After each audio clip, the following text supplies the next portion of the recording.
नमस्कार। आप सभी का एक बार फिर से स्वागत है हमारे यूट्यूब चैनल पे।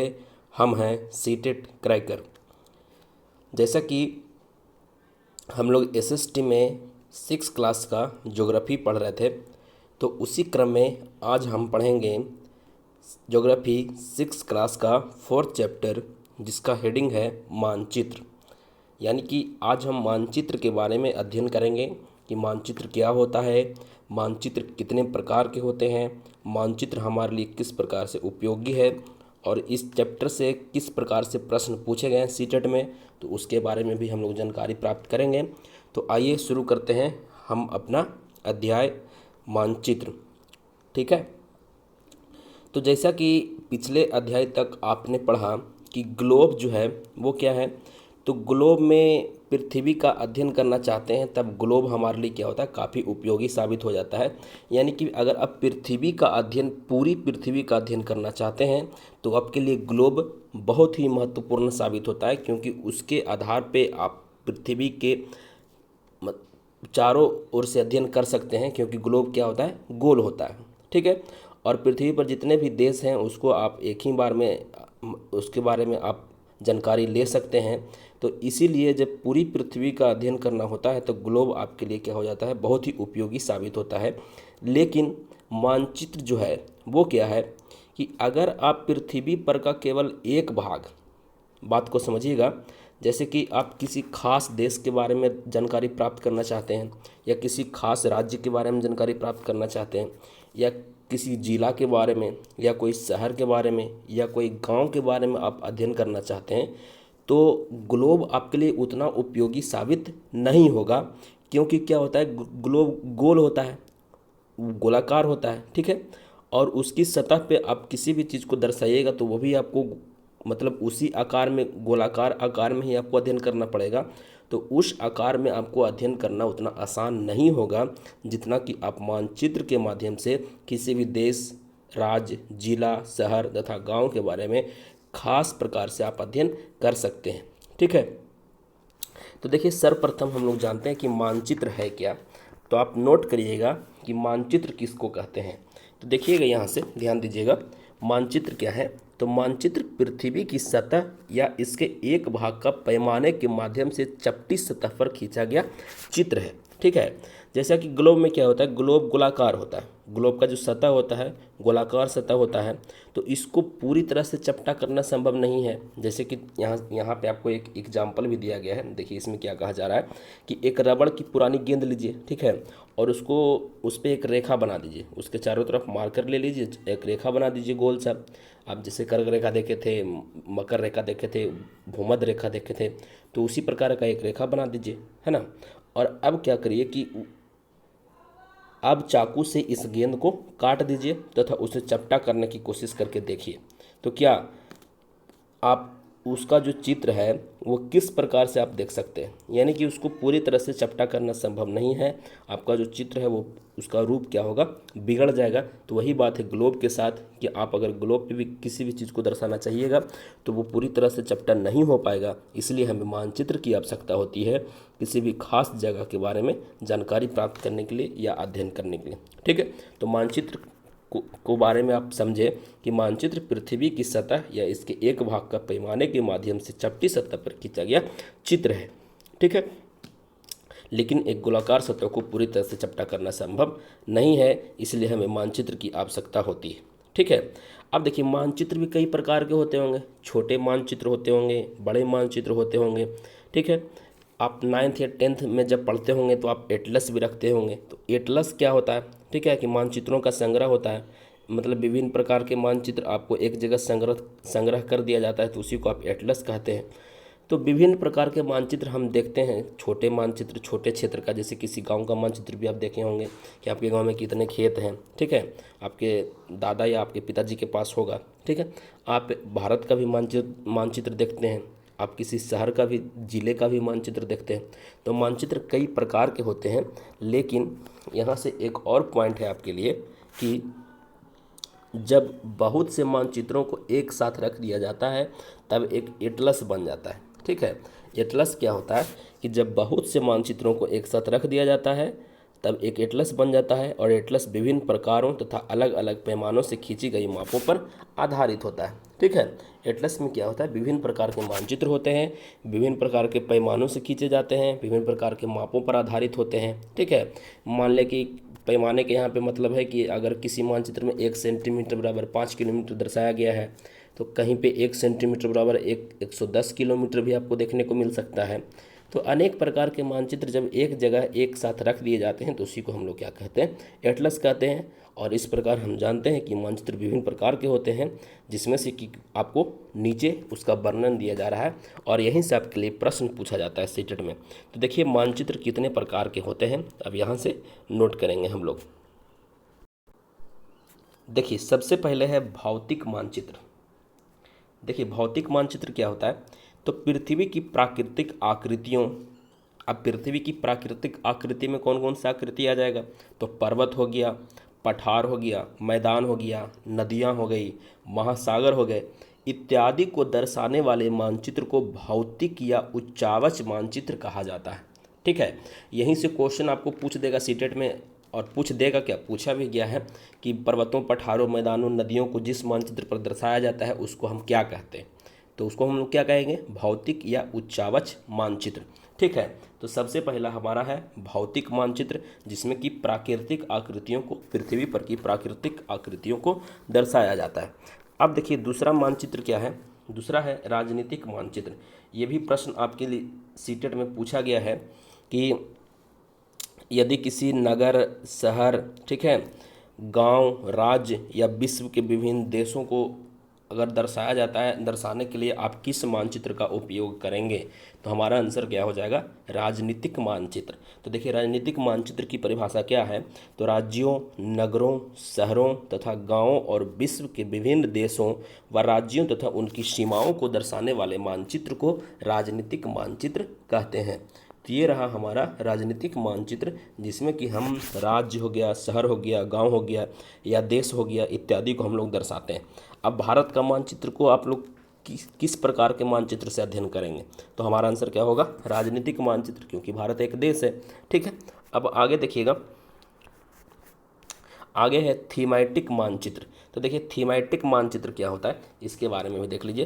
तो देखिए थीमैटिक मानचित्र क्या होता है, तो जैसे किसी सड़क को दर्शाना है, ठीक है, मतलब आपको किसी सड़क के बारे में विशेष जानकारी चाहिए कि जैसे कोई नेशनल हाईवे है, NH-31 है, तो उसके बारे में हमें जानकारी कैसे मिलेगी। ठीक है, या कोई वर्षा मानचित्र है, यानी कि किस क्षेत्र में कितना सेंटीमीटर वर्षा हुआ उसके बारे में आप जानकारी चाहते हैं, या कोई वन क्षेत्र है, ठीक है, तो या कोई उद्योग है, तो इत्यादि के वितरण दर्शाने वाले मानचित्र को आप किस प्रकार के मानचित्र से अध्ययन करेंगे, तो हमारा आंसर होगा थीमैटिक मानचित्र। तो थीमैटिक मानचित्र क्या होता है, तो देखिए कुछ मानचित्र विशेष जानकारियां प्रदान करते हैं, जैसे सड़क मानचित्र, वर्षा मानचित्र, वन तथा उद्योग आदि के वितरण दर्शाने वाले मानचित्र इत्यादि। इस प्रकार के मानचित्र को थीमैटिक मानचित्र कहा जाता है। तो ये पॉइंट हमारे लिए भी VVI है। ठीक है, तो हमने 3 प्रकार के मानचित्र के बारे में पढ़ा, पहला भौतिक मानचित्र, दूसरा राजनीतिक मानचित्र और तीसरा थीमैटिक मानचित्र। भौतिक मानचित्र में हम लोग पृथ्वी पर की जो प्राकृतिक आकृतियां हैं उसको दर्शाते हैं। राजनीतिक मानचित्र में हम लोग नगरों, शहरों, राज्यों, गांवों और विश्व के विभिन्न देशों को दर्शाते हैं। ठीक है, और थीमैटिक मानचित्र में हम लोग सड़क, वर्षा मानचित्र या वन तथा उद्योगों आदि के वितरण को दर्शाते हैं। तो ये रहा हमारा 3 प्रकार का मानचित्र। ठीक है, अब देखते हैं आगे क्या कहता है कि इन मानचित्रों में दी गई सूचना के आधार पर उनका उचित नामकरण किया जाता है। ठीक है, जो थीमैटिक मानचित्र है, तो इन मानचित्रों में दी गई सूचना के आधार पर उनका उचित नामकरण किया जाता है, मतलब जैसा जगह होगा उसके अनुसार उसका नामकरण किया जाएगा। ठीक है, अब देखिए आपके लिए एक बहुत ही इम्पॉर्टेंट पॉइंट आ रहा है कि मानचित्र के कितने घटक होते हैं। तो देखिए किसी भी मानचित्र को बनाने के लिए 3 चीज़ होना बहुत ज़रूरी है। पहला दूरी, दूसरा दिशा और प्रतीक। तो ये पॉइंट आपके लिए इम्पोर्टेंट है कि किसी भी मानचित्र के 3 घटक होते हैं, दूरी, दिशा और प्रतीक। अब देखिए इन तीनों के बारे में हम लोग पढ़ेंगे। हम लोग 3 प्रकार के मानचित्र में पढ़े, लेकिन इन तीनों मानचित्रों को बनाने के 3 घटक होते हैं, दूरी, दिशा और प्रतीक। तो देखिए दूरी क्या होता है, तो देखिए दूरी है, आप ईवीएस में भी पढ़े थे, जब गोलकुंडा के किला के बारे में हम लोग अध्ययन कर रहे थे तो वहाँ आप लोग पढ़े थे क्या, 1 सेंटीमीटर बराबर कितना किलोमीटर दर्शाया गया था, तो 1 सेंटीमीटर बराबर 110 किलोमीटर दर्शाया गया था। ठीक है, तो जैसे कि पटना से बिहार शरीफ की दूरी लगभग मान लेते हैं कि 80 किलोमीटर है, तो आप 80 किलोमीटर का मानचित्र तो लेके आप बना नहीं सकते। ठीक है, अब उतना लंबा मानचित्र, उतना लंबा आपके पास कागज़ भी नहीं होगा। ठीक है, मान लिया कागज़ है भी तो आपके लिए बनाना पॉसिबल नहीं है। तो इसलिए हम लोग क्या करते हैं कि मानचित्र में हम लोग एक पैमाना का उपयोग करते हैं। ठीक है, बात को समझिएगा, यानी कि किसी भी दूरी को दर्शाने के लिए मानचित्र पर हम लोग एक पैमाना बनाते हैं। जैसे यहाँ पे हम लोग पैमाना माने कितना, 1 सेंटीमीटर बराबर 110 किलोमीटर। ठीक है, तो मानचित्रों में दूरियों को दर्शाने के लिए जो वास्तविक दूरी होती है, जैसे मान लिया कि यहाँ पे 110 किलोमीटर वास्तविक दूरी है, लेकिन उसको हम दर्शा रहे हैं कितना से, तो 1 सेंटीमीटर से दर्शा रहे हैं। ठीक है, तो इसी को हम लोग कहते हैं पैमाना। ठीक है, तो सबसे पहले आप नोट करिए पैमाना किसको कहते हैं। तो देखिए पैमाना क्या होता है, तो पैमाना स्थल पर वास्तविक दूरी तथा मानचित्र पर दिखाई गई दूरी के बीच का अनुपात होता है। जैसा कि हम लोग 1 सेंटीमीटर बराबर 110 किलोमीटर अनुपात बनाए थे, उसी को हम लोग कहते हैं पैमाना। ठीक है, अब पैमाना इसलिए बनाया जाता है कि किसी भी बड़ी दूरी को आप मानचित्र में छोटी दूरी के द्वारा आप कागज़ पर दर्शा सकते हैं, जिससे कि दूरियों को व्यक्त करना क्या हो जाता है, आसान हो जाता है। तो इसलिए दूरी जो है इम्पोर्टेंट घटक है मानचित्र का। जैसे यहाँ पे कुछ उदाहरण भी दिए गए हैं। उदाहरण के लिए आपके विद्यालय एवं आपके घर के बीच की दूरी 10 किलोमीटर है। ठीक है, अगर आप किसी विद्यालय में पढ़ते हैं तो विद्यालय से आपके घर की दूरी कितना है, 10 किलोमीटर है, जिसे मानचित्र पर 2 सेंटीमीटर की दूरी से व्यक्त किया गया है। ठीक है, इसका अभिप्राय है कि मानचित्र का 1 सेंटीमीटर स्थल के 5 किलोमीटर को दर्शाएगा। जैसा कि हम लोग ऊपर 1 सेंटीमीटर बराबर 110 किलोमीटर दर्शाए, तो यहाँ 1 सेंटीमीटर बराबर 5 किलोमीटर को दर्शाया गया है। ठीक है, यही होगा आपके रेखा चित्र का, मानचित्र का पैमाना। ठीक है, इस प्रकार पैमाना किसी भी मानचित्र के लिए क्या होता है, बहुत महत्वपूर्ण होता है। तो हमको पैमाना नोट कर लेना है कि पैमाना स्थल पर वास्तविक दूरी तथा मानचित्र पर दिखाई गई दूरी के बीच का अनुपात होता है। ठीक है, अब देखिए अगर आपको पैमाने की जानकारी है तो आप मानचित्र पर दिए गए किसी भी दो स्थानों के बीच की दूरी का पता लगा सकते हैं। ठीक है, लेकिन ये दूरी का पता कब लगा सकते हैं, यदि आपको पैमाने की जानकारी है। जैसा कि ईवीएस में भी आप क्वेश्चन बनाए थे कि 1 सेंटीमीटर और इतना है तो इतना सेंटीमीटर बराबर कितना होगा। ठीक है, तो जब बड़े क्षेत्रफल वाले भाग, अब देखिए पैमाना क्या होगा, 2 प्रकार का पैमाना होगा। जब बड़े क्षेत्रफल वाले भागों जैसे महाद्वीपों या देशों को कागज़ पर दिखाना होता है तो उसके लिए हम लोग क्या करते हैं, छोटा पैमाना का उपयोग करते हैं। और जब छोटे क्षेत्रफल वाली चीज़ों को दर्शाना होता है तो हम लोग बड़े पैमाने का उपयोग करते हैं।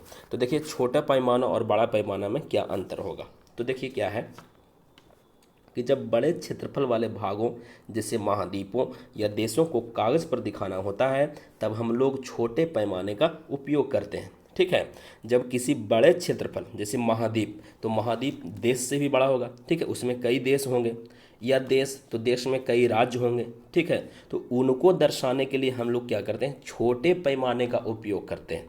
ठीक है, अब छोटा पैमाना का मतलब हो जाएगा कि 5 सेंटीमीटर बराबर 500 किलोमीटर, यानी कि इसमें 500 किलोमीटर को दर्शा दिया गया है मात्र 5 सेंटीमीटर में। ठीक है, यानी कि कितना छोटा पैमाना का उपयोग किया गया है। ठीक है, इसको उल्टा मत समझिएगा आप लोग कि 5 सेंटीमीटर बराबर 500 किलोमीटर दर्शा रहे हैं तो बड़ा पैमाना हो जाएगा। नहीं, ये मानचित्र के हिसाब से क्या है कि 5 सेंटीमीटर बराबर अगर 500 किलोमीटर दर्शाया गया तो ये पैमाना क्या होगा, छोटा होगा। तो इसको छोटे पैमाने वाला हम लोग मानचित्र कहते हैं। ठीक है, जब बड़े क्षेत्रफल वाले भागों को दर्शाना होता है तो हम लोग क्या करते हैं, छोटे पैमाने वाले मानचित्र का उपयोग करते हैं, उसी को हम लोग छोटे पैमाने वाला मानचित्र कहते हैं। जैसा कि यहाँ पे दर्शाया गया था 5 सेंटीमीटर बराबर 500 किलोमीटर। ठीक है, तो आप लोग समझ गए छोटा पैमाना। अब देखिए बड़े पैमाने में क्या होता है कि अगर आपको किसी गांव को दर्शाना है या किसी शहर को दर्शाना है कागज़ पे, ठीक है, तो शहर में देखिए जैसे कि वहाँ पे महाद्वीप था, देश था, तो वहाँ पे आप जैसे बहुत लंबी दूरी को आप क्या कर रहे थे, छोटे सेंटीमीटर में दर्शा रहे थे। लेकिन जैसे कोई गाँव है, ठीक है, तो वहाँ पे आप बड़े पैमाने का उपयोग कर सकते हैं। जैसे क्या होता है कि यहाँ पे दिया भी गया है कि स्थल पर 500 मीटर की दूरी को मानचित्र पर 5 सेंटीमीटर से दर्शाया जाता है। तो ये जो पैमाना है 500 मीटर, जबकि वहाँ क्या था 500 किलोमीटर, जबकि यहाँ मात्र 500 मीटर है। ठीक है, तो इसको भी दर्शाया गया है 5 सेंटीमीटर से। तो ये देखिए ये पैमाना बड़ा है कि नहीं, ये 5 सेंटीमीटर बराबर मात्र 500 मीटर है और वहाँ 5 सेंटीमीटर बराबर 500 किलोमीटर है। ठीक है, तो बड़े क्षेत्रों को दर्शाने के लिए हम लोग छोटे पैमाने का प्रयोग करते हैं और छोटे क्षेत्रों को दर्शाने के लिए हम लोग बड़े पैमाने का उपयोग करते हैं। देखिए, जब एक छोटे क्षेत्रफल वाले भाग जैसे आपके गांव या शहर को कागज़ पर दिखाना होता है तब हम बड़े पैमाने का उपयोग करते हैं। जैसे स्थल पर 500 मीटर की दूरी को मानचित्र पर 5 सेंटीमीटर से दर्शाया जाता है। इस प्रकार के मानचित्र को बड़े पैमाने वाला मानचित्र कहते हैं। तो ये पॉइंट भी आपके लिए इम्पोर्टेंट है, तो आप अपने नोटबुक में इसको नोट कर सकते हैं। ठीक है, तो आपने समझा मानचित्र में पहला घटक दूरी जो था, तो उसमें पैमाने के बारे में हम लोग अध्ययन किए। ठीक है, तो पैमाने के बारे में आप लोग समझ गए कि पैमाना छोटा होता है और बड़ा होता है। अब देखिए अंतर क्या होता है कि बड़े पैमाने वाले मानचित्र छोटे पैमाने वाले मानचित्र की अपेक्षा अधिक जानकारी प्रदान करते हैं। ठीक है, बड़े पैमाने वाला जो मानचित्र होता है वो हमें कम जानकारी देता है, जबकि बड़े पैमाने वाला मानचित्र छोटे पैमाने वाले मानचित्र की अपेक्षा अधिक जानकारी प्रदान करते हैं। यानी कि बड़े पैमाने वाले मानचित्र में आपको अधिक जानकारी प्राप्त होगी और छोटे पैमाने वाले मानचित्र में आपको कम जानकारी प्राप्त होगी, क्योंकि वहाँ पे 500 किलोमीटर को दर्शा दिया गया था 5 सेंटीमीटर में, लेकिन यहाँ मात्र 500 मीटर। देख रहे हैं दूरी कितना कम है। ठीक है, मात्र 500 मीटर को दर्शाया गया है 5 सेंटीमीटर में। तो जो बड़े पैमाने वाला मानचित्र होगा वो हमें कम जानकारी देगा और छोटे पैमाने वाला मानचित्र हमें अधिक जानकारी प्रदान करेगा। अब आगे देखते हैं, आगे दूसरा घटक है। ठीक है, दिशा। अब दिशा जो है ये भी क्या है, तो ये मानचित्र के लिए सबसे इम्पोर्टेंट फैक्ट है, घटक है। ठीक है, तो देखिए दूरी के बाद दिशा की बात आती है, तो मानचित्र को आप लोग बिना दिशा के नहीं बना सकते। ठीक है, अब देखिए यहाँ पे कहा जा रहा है कि अधिकतर मानचित्रों में ऊपर दाहिनी तरफ तीर का निशान बना हुआ होता है। यदि आप किसी मानचित्र को देखेंगे तो उसमें क्या होता है, जैसे यहाँ पे एक मानचित्र दिया गया है, तो देखिए इसमें दिखाया गया है, ये जो आपको दिख रहा होगा यहाँ पे देखिए, तो ये क्या है, एक ऊपर की ओर लाइन दिखाया गया है और ऊपर लिखा गया है उत्तर। ठीक है, तो आपको यहाँ से समझना है कि किसी भी मानचित्र में ऊपर वाला जो भाग होता है, ठीक है, तो वो क्या होता है, उत्तर होता है। ठीक निचला हिस्सा जो होता है वो दक्षिण होता है और दाहिने वाला हिस्सा हमारा क्या होता है, दाहिने वाला हिस्सा क्या होता है, पूरब होता है और बाएं वाला हिस्सा क्या होता है, पश्चिम होता है। ठीक, तो मानचित्र में दिशा जो है, दिशा भी बहुत इम्पोर्टेंट रोल है। ठीक है, तो दिशा के बिना आप मानचित्र नहीं बना सकते हैं। तो देखिए यहाँ कहा भी जा रहा है कि जब आप उत्तर के बारे में जानते हैं, ठीक है, मानचित्र में जो डैश हमारा दिया गया उत्तर को, तो यदि आप उत्तर के बारे में जान जाइएगा तब आप दूसरी दिशाएं जैसे पूर्व, पश्चिम तथा दक्षिण के बारे में पता लगा सकते हैं।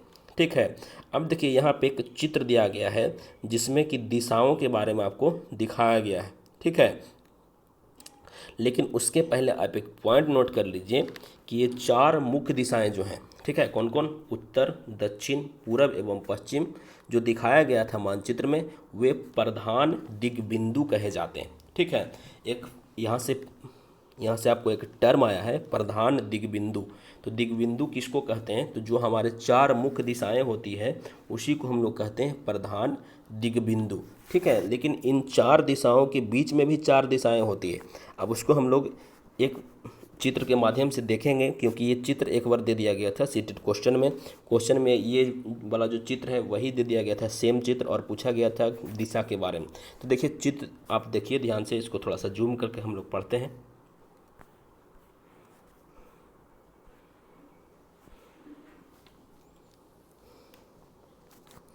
देखिए ये जो हमारा चित्र है, तो इसमें ऊपर में क्या है, तो ऊपर में उत्तर है। ठीक है, ठीक इसके नीचे क्या है, दक्षिण है। ठीक है, अब इधर हमारे हाथ के दाईं ओर, ठीक है, मतलब कि दाईं ओर क्या हो जाएगा, पूर्व हो जाएगा, और बाईं ओर क्या हो जाएगा, पश्चिम हो जाएगा। ये 4 दिशा तो आप लोग सभी लोग जानते हैं, लेकिन इन चारों दिशाओं के बीच में भी 4 दिशा होती है। ठीक है, तो देखिए कौन कौन सा दिशा होता है।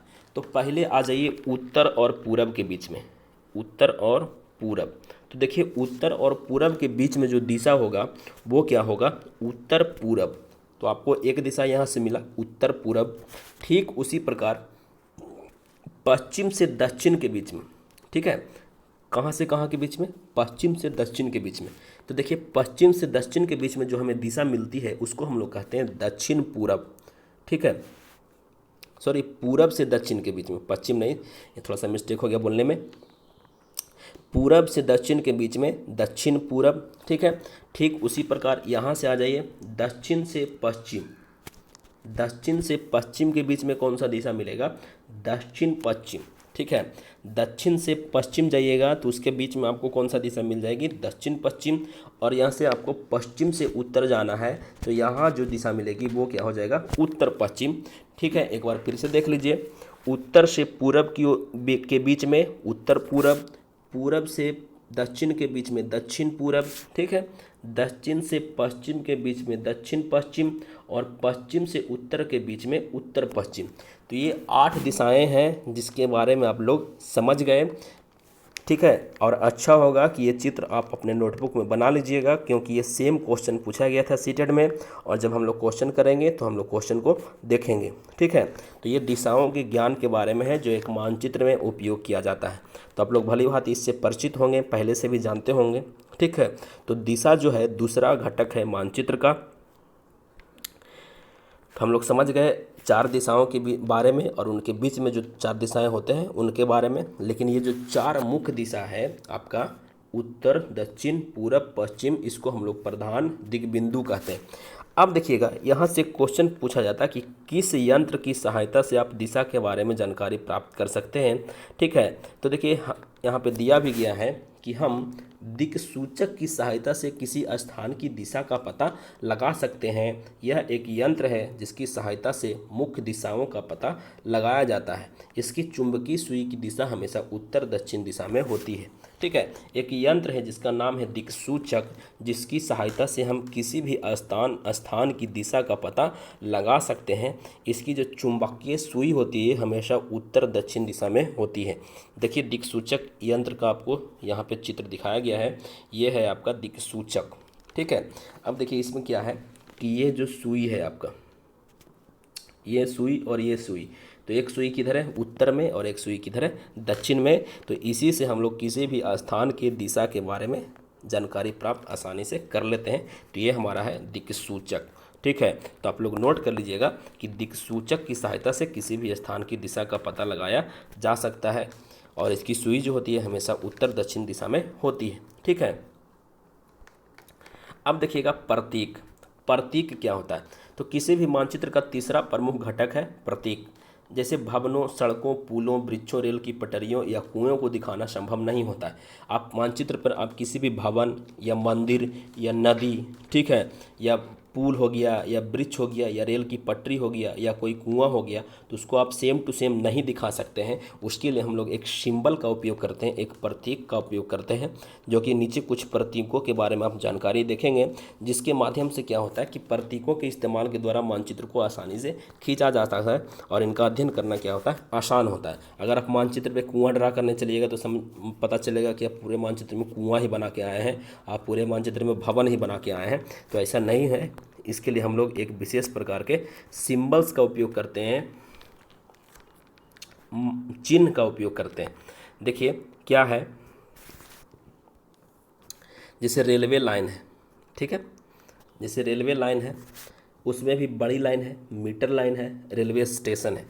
तो बड़ी लाइन को हम लोग इससे दर्शाएंगे, ठीक है, मीटर लाइन को हम लोग इससे दर्शाएंगे, रेलवे स्टेशन को हम लोग इस प्रकार से दर्शाते हैं। उसी प्रकार सड़क है तो सड़क में पक्की और कच्ची दोनों हो जाएगी, तो पक्की सड़क को हम लोग ऐसे दर्शाते हैं, कच्ची सड़क को हम लोग ऐसे दर्शाते हैं। सीमा है यानी कि बॉर्डर है तो अंतर्राष्ट्रीय सीमा है तो इस प्रकार से, राज्य का सीमा है तो इस प्रकार से, जिला का सीमा है तो इस प्रकार से दर्शाएंगे, नदी है तो इस प्रकार से, कुआं है तो इस प्रकार से। देखिए कुआं के लिए मात्रक बिंदु का उपयोग किया गया, ठीक है।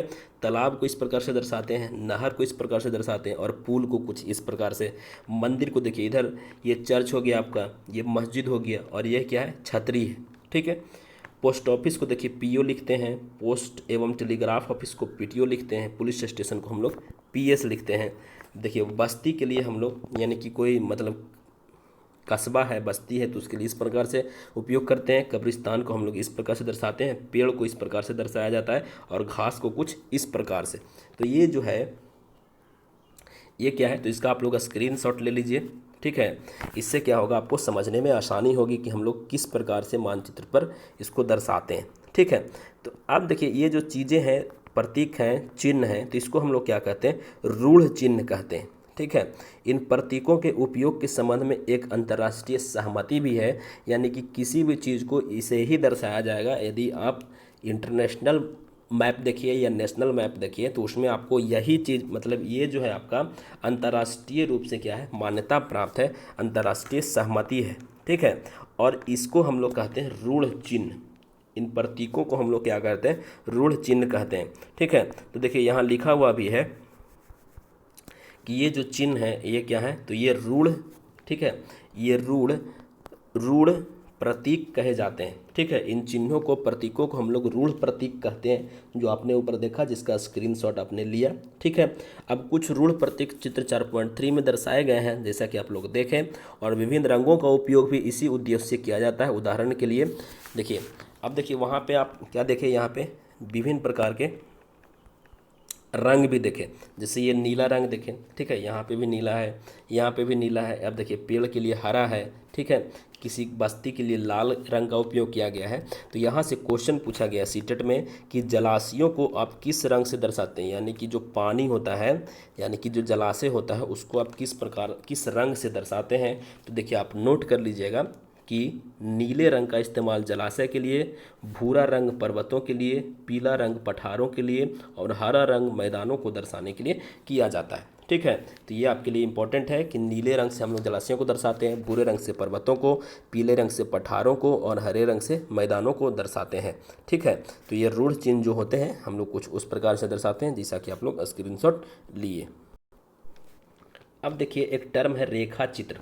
तो देखिए रेखा चित्र क्या होता है, तो रेखा चित्र एक प्रकार का मानचित्र ही होता है, लेकिन इसमें किसी भी पैमाना या प्रतीक का इस्तेमाल नहीं किया जाता है। जबकि ये क्या होता है, एक मतलब रफ डायग्राम होता है। जैसे कि आपका यहाँ पे एक एग्जांपल दिया गया कि आपका मित्र आपके घर आना चाहता है, ठीक है, तो आप अपने मित्र को किस प्रकार से रास्ता बताते हैं। तो हम लोग जैसे बताने के लिए क्या करते हैं, तो एक कच्चा आरेख बना सकते हैं और उसको भेज सकते हैं या बता सकते हैं, जैसे किस प्रकार कच्चे आरेख को बिना पैमाने की सहायता से खींचा जा सकता है, तथा इसे रेखा चित्र मानचित्र कहते हैं, ठीक है। तो देखिए रेखा चित्र क्या होता है कि ये कच्चा डायग्राम होता है, ठीक है, यादाश्त के आधार पर। जैसे कि आपका दोस्त यहाँ पे रहता है और आपका घर है यहाँ पे, सपोज्ड है, ठीक है, और आपके मित्र को आना है, ठीक है, तो आप अपने मित्र को क्या बोलते हैं कि वहाँ से सीधे चलना, ठीक है, यहाँ से एक रास्ता है, लेकिन जैसे ही कुछ दूरी पे जाओगे तो आप तुमको दो रास्ता मिलेगा, एक इधर जाएगा एक इधर जाएगा, जैसे एक ये हो गया एक ये हो गया। तो मित्र को क्या कहना है कि तुम जैसे इधर आ रहे हो तो ये वाला रास्ता में जाना है, ठीक है। फिर वहाँ से यहाँ पर तुमको एक मंदिर मिलेगा, ठीक है, मंदिर से सीधे चलते जाना है, यहाँ पे एक दुकान मिलेगा, ठीक है, और दुकान से तुमको इधर आ जाना है, फिर इधर आकर के इधर मेरा घर है। तो ये क्या है, रेखा चित्र है, ठीक है।